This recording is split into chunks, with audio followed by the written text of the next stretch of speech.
Bienvenue dans cette nouvelle vidéo. Alors, dans cette vidéo, nous allons voir l'insertion d'une colonne. D'accord? Comment insérer une colonne dans une feuille de calcul, comment ajuster les colonnes, comment permuter les colonnes et ensuite la suppression de colonnes. D'accord? Maintenant, au niveau du grand B, nous allons voir comment permuter les lignes. D'accord? Et ensuite la suppression de lignes. Maintenant, au niveau du grand C, nous allons voir la suppression et comment effacer du contenu. On a déjà fait ça, mais on va revenir un peu dessus. D'accord? Alors, on entame tout de suite avec l'insertion de colonnes. Alors, pourquoi insérer une colonne? D'accord? Voici une liste de données. D'accord? Quand je prends la colonne B, j'ai le mot Microsoft qui est là, colonne C, Excel, et puis colonne D, logiciel. Supposons que ça c'est ma conception, mais peut-être j'ai omis d'ajouter peut-être un mot dans une colonne, d'accord? Et que peut-être que je veux peut-être insérer le mot là. Je prends par exemple le mot tableur. Si je prends le mot tableur et que j'appuie sur Entrée, je vais peut-être faire une poignée de recopie. Je reprends.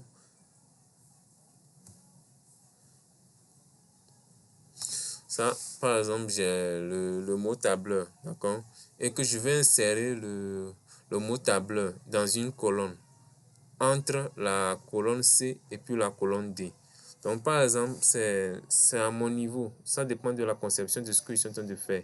Si peut-être que j'ai omis d'ajouter le mot tableur dans une colonne, entre la colonne C et puis la colonne D, et je ne vais pas essayer de supprimer tout et de reprendre. J'ai la possibilité de pouvoir insérer une colonne. D'accord? Maintenant, pour ce faire, si je veux insérer une colonne entre la colonne C et puis la colonne D, je me positionne au niveau de la colonne D, au niveau de la colonne de droite. Donc, au niveau de l'entête de colonne, je clique dessus. Et maintenant, vous allez venir au niveau de l'onglet accueil, au niveau du groupe cellules, d'accord? Et vous allez appuyer sur le bouton insérer, d'accord?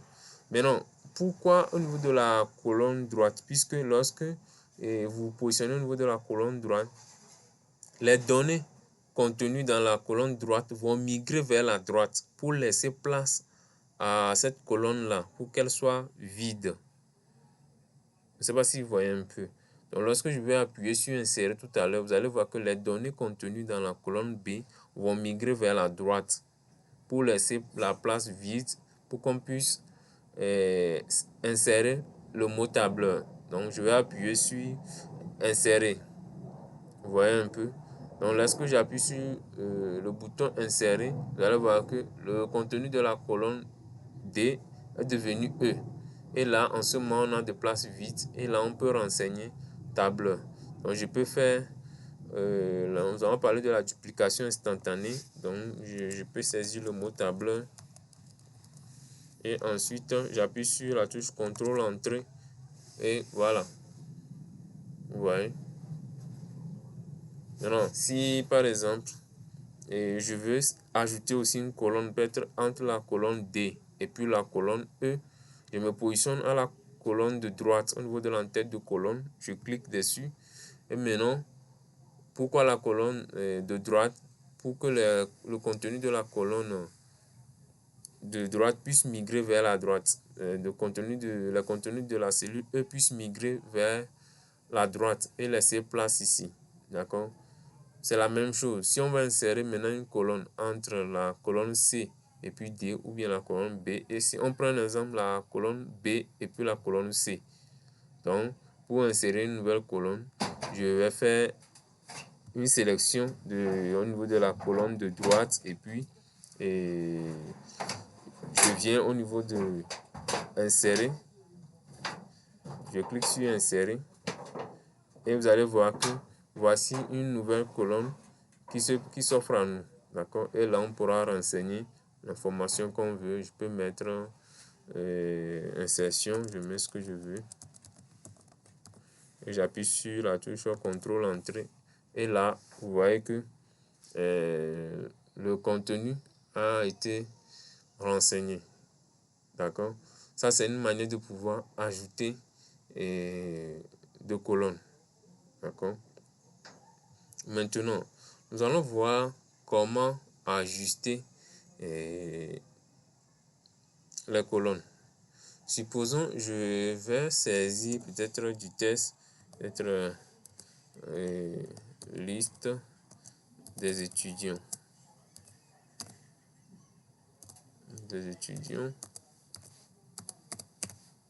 Et que j'appuie sur la touche Entrée. Bon, lorsque je saisis la liste des étudiants ici, vous voyez que nous sommes dans la cellule G2. D'accord? Mais le contenu de la cellule G2 déborde. D'accord? Ça déborde, le contenu déborde. Et on a l'impression que c'est venu dans la cellule K2. D'accord? Pourtant, quand je clique sur la cellule K2, vous allez voir que la cellule est vide. Mais en affichant, on a l'impression que ça déborde. Maintenant, pour pouvoir corriger ça, il y a le retour à la ligne automatique et puis manuellement. Nous allons ajuster la colonne. Pour pouvoir ajuster la colonne, nous avons trois façons de faire. D'accord? Vous pouvez amener le curseur entre la colonne J et puis la colonne K. Vous amenez le curseur au milieu et vous faites un double clic. Et vous allez voir que le contenu, Excel a réadapté le contenu. Donc, par rapport à la cellule. D'accord? On peut faire un retour en arrière. La deuxième manière de procéder, c'est que vous allez sélectionner la cellule et vous appuyez sur Format. Vous allez voir l'option Ajuster et ajuster la largeur des colonnes. Lorsque vous appuyez dessus, vous allez voir que le contenu aussi est adapté. Donc, nous avons une troisième façon de faire. On peut le faire de façon manuelle. D'accord? Alors, pour ce faire, vous allez venir entre la colonne J et puis la colonne K. D'accord? Vous allez voir qu'il y a une ligne séparatrice entre les deux. D'accord? Il y a une ligne séparatrice. Donc, vous amenez le curseur entre la colonne J et la colonne K au niveau de la ligne séparatrice et vous allez faire un clic gauche. D'accord? Et vous allez glisser, déplacer vers la droite. Vous faites un clic gauche et puis vous déplacez vers la droite. Vous allez voir que le contenu aussi s'est réadapté par rapport à la largeur et à la longueur de la cellule. D'accord? Alors, nous avons vu l'insertion d'une colonne et ensuite comment ajuster la colonne. Mais je vais revenir un peu plus haut au niveau de l'insertion d'une colonne. Alors, l'insertion d'une colonne peut se faire d'une autre façon. D'accord? Pour pouvoir insérer une colonne, on n'est pas obligé d'insérer toute la colonne. On peut juste insérer une partie. D'accord? Je peux décider d'insérer une partie de la colonne, juste une partie. Par exemple, si nous sommes dans la colonne F, si je décide peut-être d'insérer peut-être une partie de colonne, je peux faire une sélection de la zone où je veux insérer ma portion de colonne. Lorsque je fais ma sélection, je viens sur le bouton insérer. D'accord? Lorsque je clique sur insérer, vous allez voir que le contenu de la cellule F qui était logiciel, une partie des contenus a migré vers la droite pour laisser place vide ici. D'accord? Et là, je peux saisir ce que je veux. Je peux mettre peut-être dessin. Si je veux, je mets dessin. Maintenant, je peux appuyer sur la touche CTRL Entrée pour valider. Et là, vous voyez que j'ai inséré aussi une partie de colonne. Autrement dit, ce n'est pas la colonne en entière, mais c'est une partie, une portion de colonne. Je peux faire la même chose ici au niveau de Microsoft. Je peux sélectionner la zone. Je vais insérer peut-être une portion de colonne, bien insérer une nouvelle information. Tout dépend de la conception que vous faites. D'accord? C'est juste pour vous dire pour pouvoir insérer une colonne, vous n'êtes pas obligé d'insérer toute une colonne. Vous pouvez insérer aussi parfois les données à travers la conception que vous êtes en train de faire. D'accord? Vous pouvez peut-être insérer des données ou bien apporter des modifications, ça dépend. Donc, si j'appuie sur insérer, vous allez voir que le contenu ont migré vers la droite. Mais si je ne veux pas forcément faire ce cas, et puis le fait que Microsoft a migré vers la droite et ainsi de suite, je peux faire un retour en arrière. J'ai ma sélection qui est toujours active. J'écris peut-être ce que je veux. Je peux écrire peut-être formule là-dedans. Lorsque j'écris formule, j'appuie sur CTRL Entrée. Et là, vous voyez que sans toutefois faire migrer les éléments vers la droite, j'essaie de remplacer le contenu de ma cellule B. Autrement dit, j'ai Microsoft qui est à l'intérieur et j'ai formule qui est à l'intérieur. Donc, je peux faire la même chose ici. Je peux prendre une portion.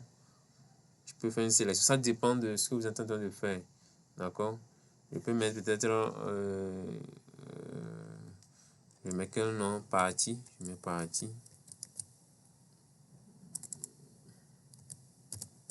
Je mets partie. J'appuie sur CTRL Entrée. Et là, vous voyez que cette partie de la colonne a été remplie par partie. Et je garde toujours la conception. Donc, tout dépend de ce que vous êtes en train de faire. D'accord? Donc, pour pouvoir insérer une colonne, vous avez l'option de pouvoir insérer la colonne tout entière ou bien insérer une partie de la colonne. D'accord? Donc, tout dépend de ce que vous êtes en train de réaliser comme tâche. Maintenant,